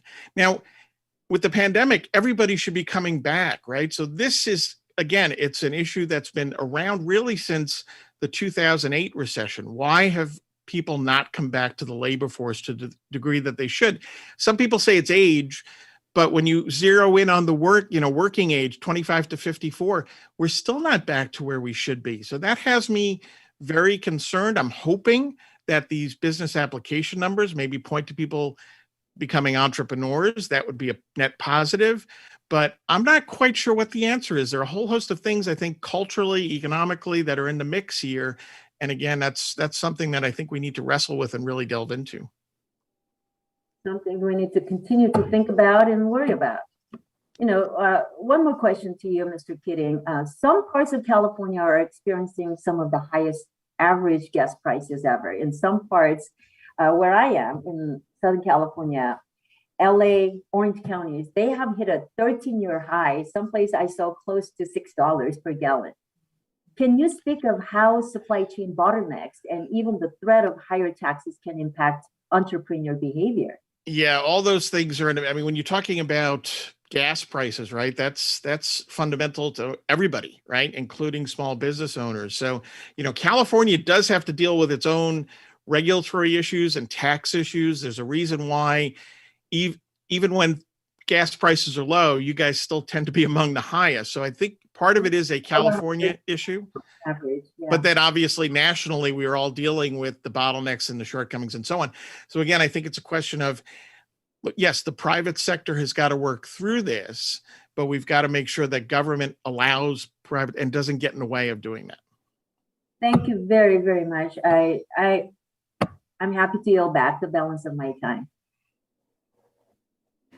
Gentle lady yields back. Now we recognize the gentleman from Minnesota, Mr. Phillips, Chairman, Subcommittee on Oversight, Investigation, and Regulations. Thank you, Madam Chair. Greetings, colleagues, and great gratitude to our witnesses for being with us today. We all know the pandemic has wreaked havoc on our small business ecosystem, both in the U.S. and around the world. The recent surge in entrepreneurial activity, however, is really a welcome silver lining. I think we'd all agree. They represent seeds of optimism, if you will. Now we, Democrats and Republicans on this committee, have to do everything we can to water those seeds and ensure new businesses have access to the resources and mentorship and assistance necessary for them to keep their doors open and generate economic success. And I think it's fair to say that all of us on this committee want to see Americans become self-sufficient. But too many people who have dreams, entrepreneurial dreams and ideas, still can't access capital, mentorship, counsel, and assistance. I hope we can unite around this. And my first question is to you, Ms. Devonne. I think it's fair to say that human beings tend to seek out others who share similarities. It's part of the human condition. It's also a phenomena that, in my estimation, can adversely affect already underserved communities. A lot of accredited investors, a disproportionate number, of course, in America, are older, white, and male, frankly, like me.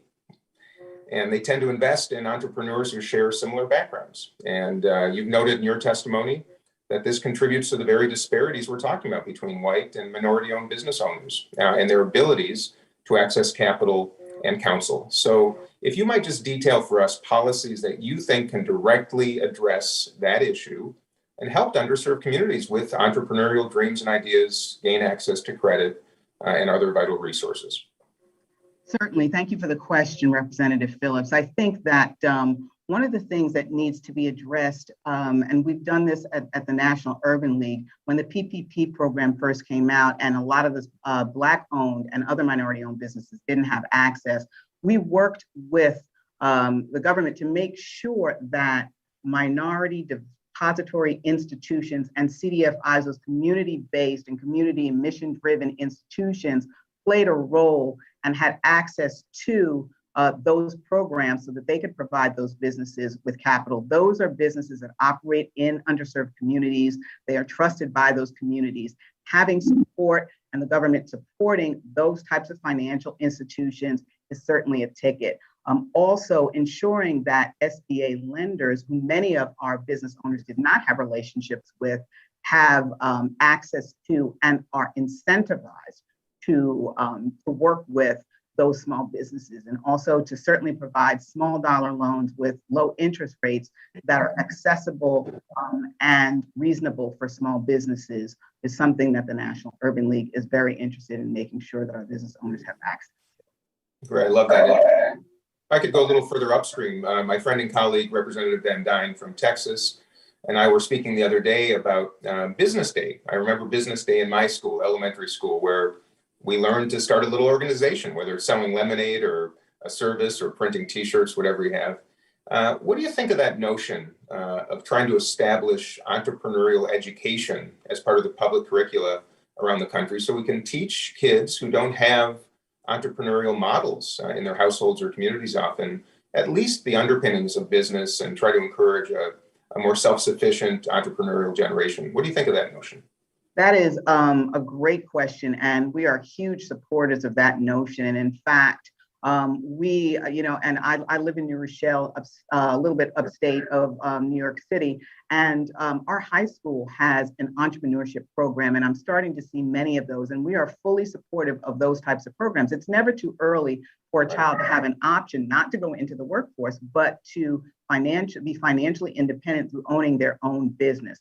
And our Urban League affiliates are very successful, many of them with youth entrepreneurship programs down in the elementary and the high school level. As a matter of fact, our Los Angeles Urban League recently, over the summer, held a small business camp for youth entrepreneurs. And one of our entrepreneurs was extremely successful, just won $10,000 through another organization for pitching her business. And so we are very much in support of youth entrepreneurship. It's never too early. Great. Since I only have 15 seconds left, if the three other witnesses would just raise your hand if you like that idea of trying to inspire business days and entrepreneurship education. Good, I like that. We don't see too much unanimity these days. Thank you all. I yield back my time and grateful to all of you for being with us. The gentleman yields back. The gentle lady from Texas, Ms. Van Dyne, Ranking Member, Subcommittee on Oversight, Investigation, and Regulations. Thank you very much, Ms. Chairwoman, and I appreciate Congressman or Chairman Phillips your shout out. Yeah, we have. It's amazing when you talk to each other how much you actually do have in common, and I appreciate your last question. Everybody agreeing on it. When you actually try to find common ground, you can find it. So I appreciate that very much, and all of you being with us today. Over the past 2 years, small businesses have struggled to survive in this new economy. And as my colleagues on the other side have termed it, now as we look around, the environment our small businesses and entrepreneurs are living in is dismal. Every economic report we see falls short. GDP growth has slowed to 2%. And if you take into account what folks had, it's actually 0% that we have seen. Inflation has hit record levels, raising prices for all Americans, and labor is in short supply. And at a time when small businesses need to focus on keeping their shelves stocked, They must begin planning for the higher taxes and increased regulations that come within the two historic new spending bills that some progressive Democrats are rushing to pass. If we want to retain our uniquely American entrepreneurial spirit, the government shouldn't be paying people to stay more at home than to work and trying to regulate American businesses out of existence. Instead, we should be pushing for lower taxes and lower barriers to entry for entrepreneurs. Mr. Keating, I really appreciate your comments here today. A recent World Economic Forum report pointed out that supply chain barriers are harder to overcome for small businesses due to the significant capital investments needed. You know, we have seen Target, Walmart, others are able to figure it out. They've got other avenues, but small businesses simply don't. So in your view, how do regulations impact small business supply chains and their ability to adjust compared with larger firms? Well, by definition, greater regulation is going to make you less innovative, there's less agility there to respond as needed. So that's a big part of the supply chain challenges. Now, on the positive side, to go positive for a moment, one of the things about small businesses is that they are more agile, right? So they can work to find ways to perhaps meet, the needs of their customers, where bigger businesses might be a little slower. I'm not denying your point. Your point is spot on in terms of the Walmarts and Amazons and so on. But the great thing about being a small business owner and entrepreneur is that you have that ability to pivot. And we've seen that in this pandemic. So the challenges are there. More regulation does not help. It hinders it. But being an entrepreneur in and of itself allows you to kind of do some things that a larger business can't. We just left, it's ironic because I just left, I'm on the Transportation and Infrastructure Committee as well. And we just had a focus on supply chain issues. And we had folks there with trucking, with shipping, on logistics, and just talking about some of the barriers that government has actually put in their way of being able to be more productive, more efficient. And it's actually hurting the supply chain. One of the things that they discussed was the vaccine mandates. And obviously we're in a different moment labor-wise. So we've spoken with businesses of all sizes, and a common concern is the upcoming vaccine mandate that's being imposed by the Biden administration. How do you think this mandate will affect small businesses? Well, that's the question, isn't it? And that's part of the problem, is that we don't know. Our organization is always, we say we're pro-vaccine, anti-mandate. Businesses are pretty good at figuring out their own situation and maybe how they might have to deal with certain employees in a certain way, right?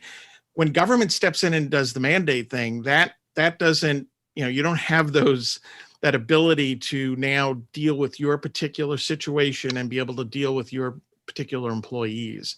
The flexibility is needed, I think, for small business owners in a big way.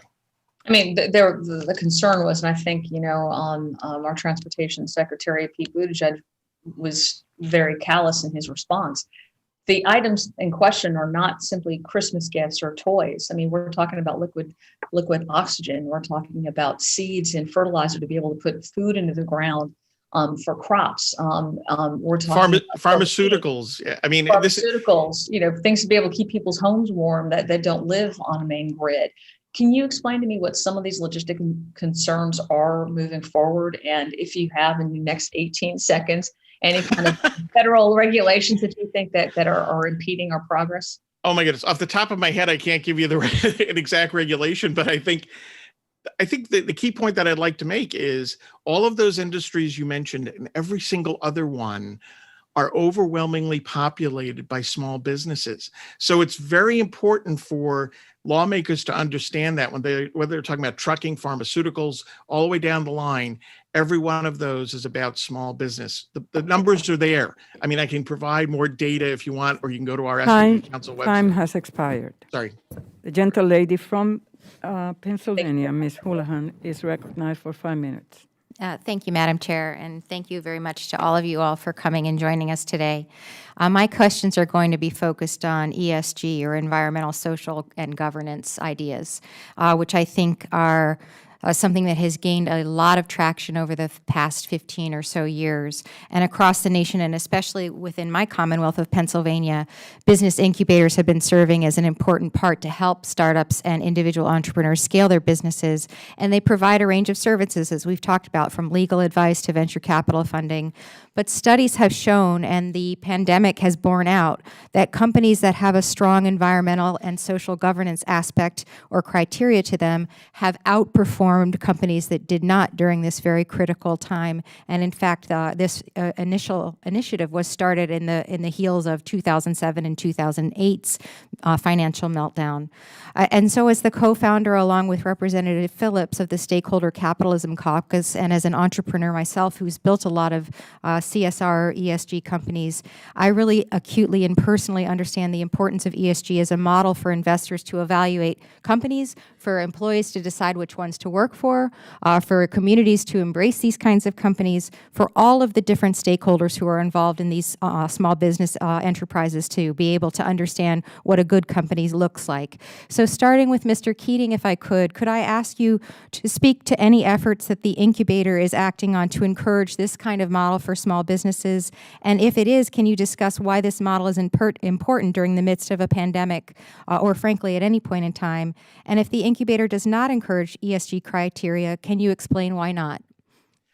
I am not an expert in this area at all. The only thing I'll say generally as an economist, that I think it's great that we have all sorts of different business models out there, and ultimately consumer sovereignty. Consumers in the end decide what works and what doesn't in the marketplace, and we'll see that with these types of companies and other more traditional or innovative business models.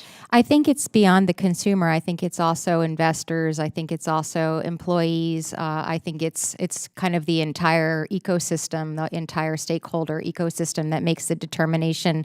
And as I mentioned, this kind of a company has really, I hesitate to say flourish, because I don't think many of us have flourished during this difficult time, but I think they've proved more resilient than any other kind of corporation or structure. So I would like to throw that open to anybody else on the panel. Ms. Diop, perhaps if you have any input in that, whether or not you are aware of these kinds of ideas and whether or not you are embracing of them. Thank you so much for your question, Ms. Houlihan. Certainly, it's not my area of expertise, but I am from Los Angeles, California, and environmental measures are very important to us out there, and me personally.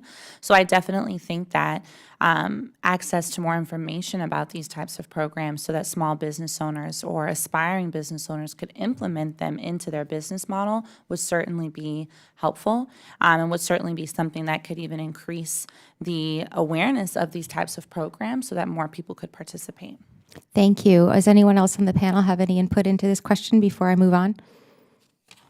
Yeah, this is Andrew. I'd just like to say I agree with the points that have been made. Most of our entrepreneurs, especially the younger ones, are very sensitive to climate change and the challenges that they create. One of my client companies, Omni Ecosystems, was started by Molly Meyer, and she's developed a low-weight soil. This is a little bit out of my league, the science stuff, but it's a low-weight soil so that now rooftop gardens or urban farms are much more viable options because they don't, it's lightweight soil and it retains moisture. So yeah, absolutely, climate change and being aware of the ecological impact is very important among. Thank you, sir. And as a point of clarification, although the E obviously in the ESG is for environmental, the S and the G are for social and governance as well, and they have everything as well to do with how a company is structured, whether or not all employees or some employees are included in things like equity decisions, or whether the board is inclusive, those kinds of things, as well as making sure that we're thinking about the whole impact that a business has, and that there aren't externalities that are passed on to other organizations. And with that, I will yield back my time, and I really appreciate you guys and the opportunity to speak to you. Gentlelady yields back, and now we recognize the gentleman from New York, Mr. Gavarino, for 5 minutes. Thank you, Madam Chair, and to the ranking member for hosting this hearing today, and thank you for the witnesses for being here. Mr. Fogerty, I have a question for you. You assist small businesses business owners with business planning, market research, and financing. In the current economic turmoil of labor shortages, price spikes, supply chain disruptions, and inflation, what advice are you giving them?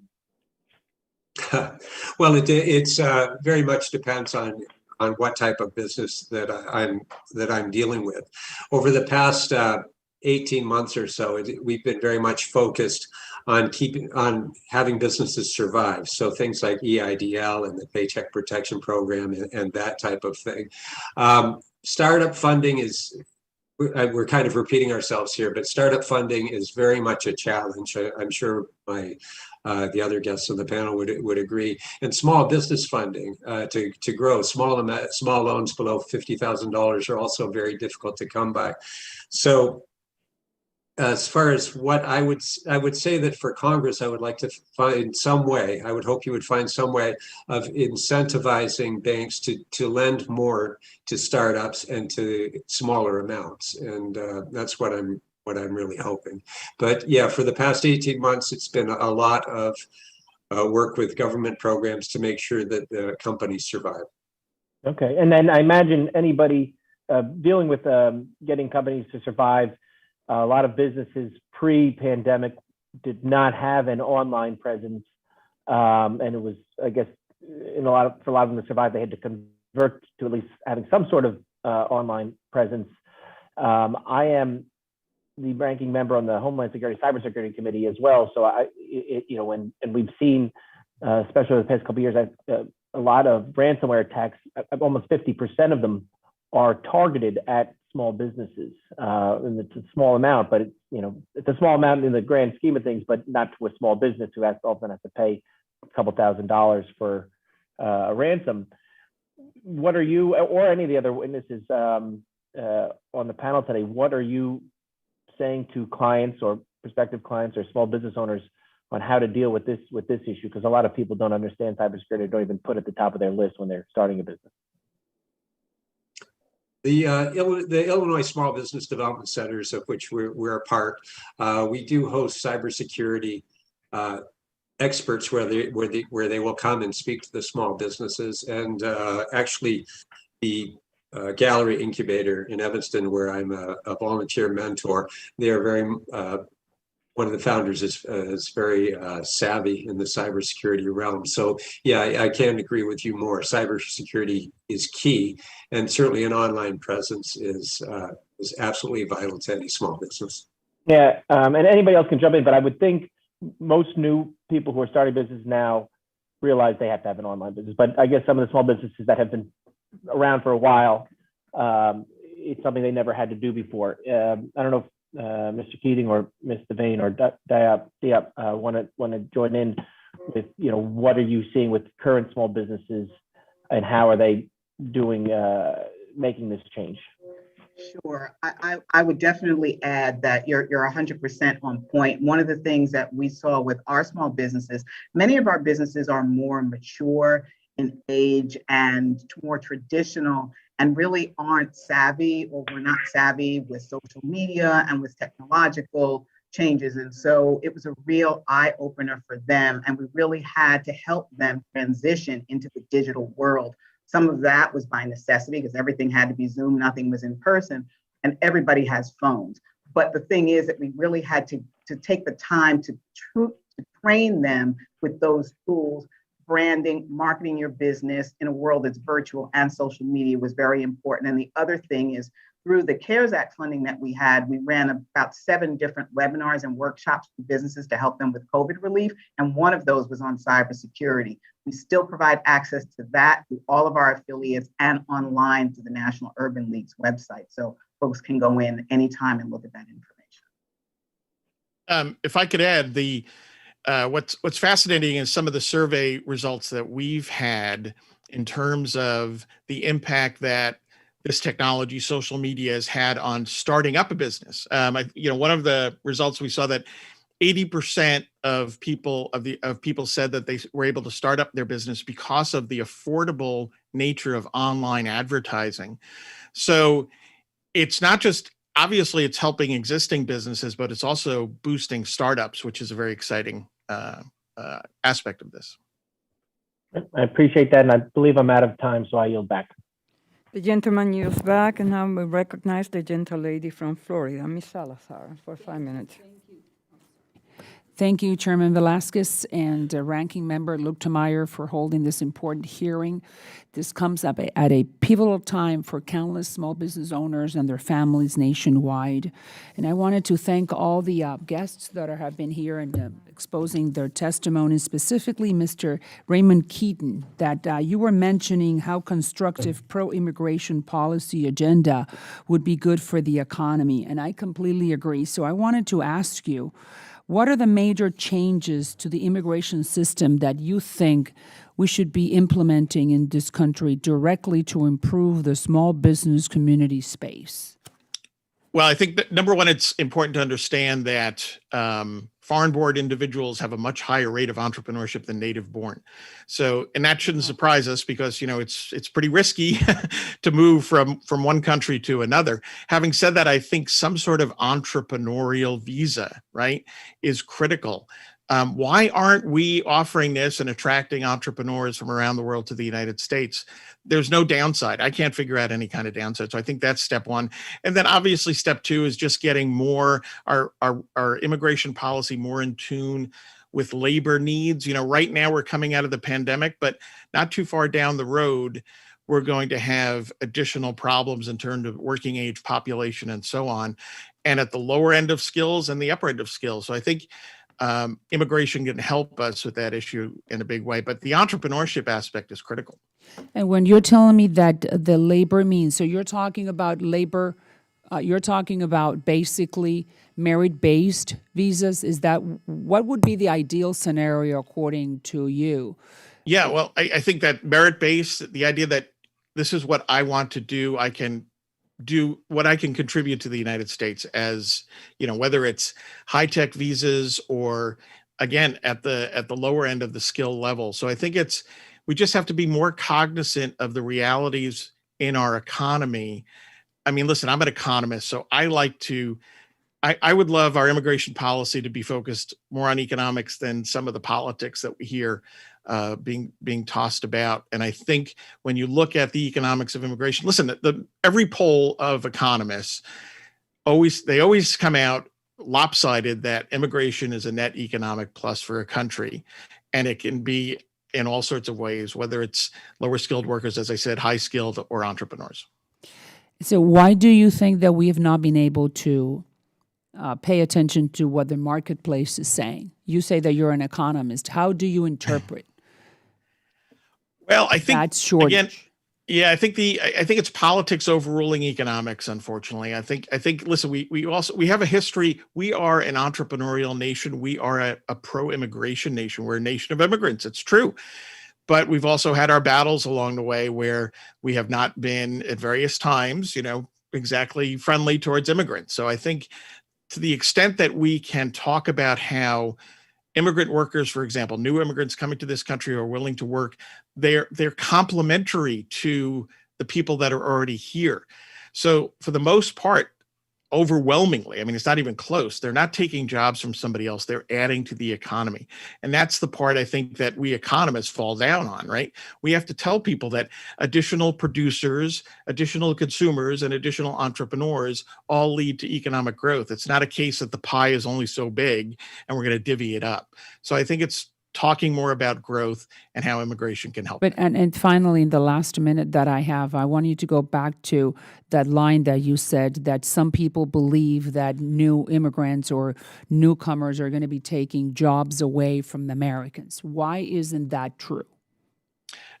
Because, as I said, what you see in the research and, you know, in terms of economics, straightforward, is that they come in and largely are doing work that other people aren't doing. Either they don't want to do it or we don't have enough people doing it.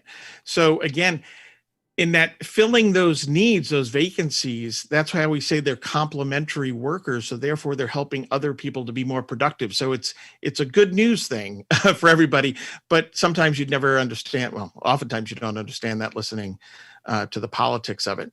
So again, I think if we can get back to understanding the role that immigrants have in the workforce and their role in entrepreneurship, I think we can make some great headway in getting to a more constructive immigration policy. So I like this complementary workers. Yes. Something That's what they do. Yeah. Very good. Well, certainly, thank you for explaining that to us. So you're telling me that it's up to us, the public servants, the people that have been elected, the politicians, to learn and to explain to the rest of the American population that the immigrants are coming to give, not to take away. Absolutely. And to the extent that we have political leaders that can do that, that's a huge plus to talk about, again, being a welcoming society and talking about how this is pro-growth and it's good for everybody. Thank you. Yield back. Gentle ladies, yields back. Thank you so very much to all the witnesses.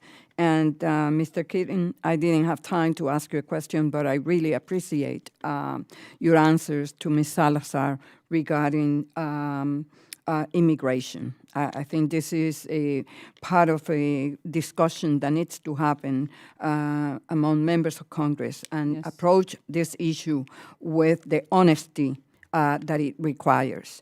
And with that, I want to thank all the witnesses for being here today. Your testimony is proof that even in the darkest of times, the spirit of America's entrepreneurs shines bright. The post-pandemic economy presents many opportunities and challenges for small business owners. At the Voice of Small Businesses in Washington, we must work as a committee to support these new business owners and help their firms flourish. These new businesses will be critical as we work toward full economic recovery and future growth. I look forward to working with committee members to ensure that small businesses have the resources they need to navigate this changing economy. I ask unanimous consent that the article and report by the Kaufman Foundation entitled America's New Business Plan is submitted for the record. With that, I will ask unanimous consent that members have 5 legislative days to submit statement and supporting materials for the record. Without objection, so ordered. And if there is no further business to come before the committee, we are adjourned. Thank you.